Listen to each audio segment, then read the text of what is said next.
Alright, ladies and gentlemen, we're going to talk about these damn games right now, and we're going to get right through it real quick.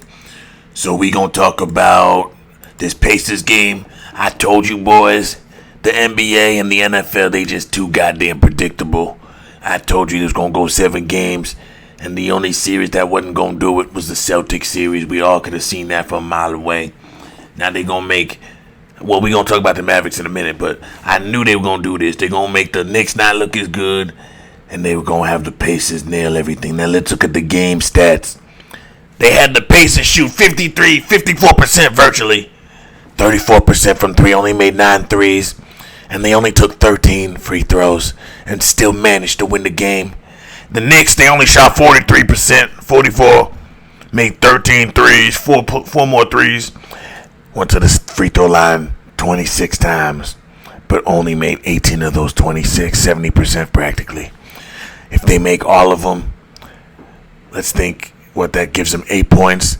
You down 5 points. That's it. You down 5 points. If you down 5 points, you can muster up something else.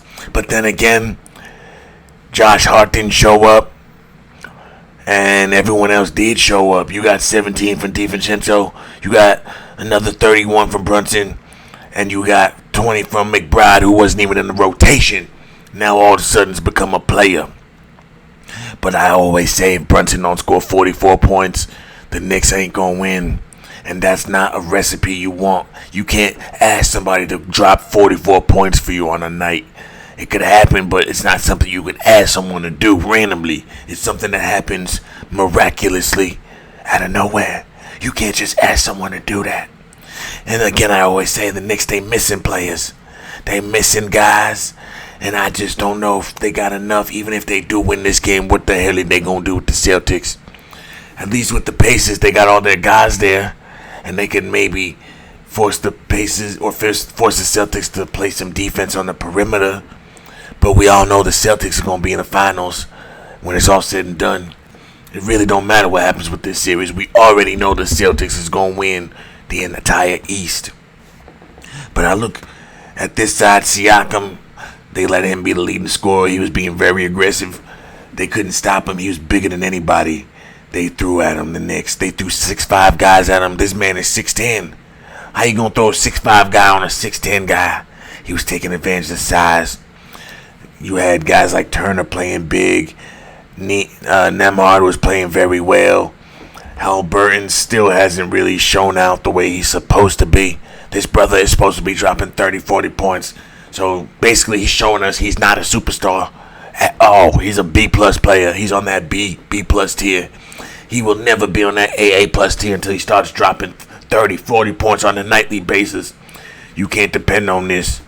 But this is still good. I'm not saying it's not good. 9 assists, 15 points is a very solid game, but he's just not a superstar. And I don't know if this is enough to beat the Celtics. They're going to have to do a little bit more than that, but who knows? We're going to call that as it comes. But at least with the Knicks and the Celtics, it'll be exciting. It'll be more exciting, those two teams playing against each other. Everyone's going to be rooting for the Knicks, but the Knicks are going to come up short against the Celtics. I think we all know that. I think we all can feel it in our bones. If they had Julius Randle, if they had OG on the bye, I would say they have more of a chance. But they just don't have enough. They're missing their guys. But if they have those guys, they're able to play then, that could change the whole tidal wave of this whole entire NBA playoffs. But we're going to talk about this Game 7 when it comes. Tonight, though, we're going to be watching the Mavericks versus the Thunder. Well, I ain't going to watch the whole thing because I'm working tomorrow. I'm going to watch the first half, and then I'm going to wake up and see what the score is, and then I'm going to give you my synopsis at some point tomorrow afternoon. But looking the way these stats look, I think the Mavericks are going to win. I just don't think the Thunder are as marketable, and they have enough. They're a good team. Obviously, they're the number 1 team in the West based on record. But I just don't think the NBA can market them playoff-wise. I just don't think they have enough. I think the Mavericks are going to probably lose this game, and it's going to go 7 games, and then the Mavericks win in Game 7 on Monday. That's probably what's going to happen. But either way, the Mavericks going to win this series. Whether they win tonight or whether they win on Monday night, I think it's the Maverick series to lose or win. It's up to them. But I think they're going to get it done. They got more to offer. They just have more bodies to throw at guys. They could throw 4 different bodies at Shy. It's either Shy or they die. You can't rely on Shy. That's why they're going to die eventually, whether it's game 6 or 7. So I'm picking the Mavericks. But guess what, though, guys? The Thunder might sneak out a game tonight. But ultimately, the Thunder is going to lose the series, in my opinion. Other than that, boys, we're going to leave it right there. Don't forget to like, share, and subscribe.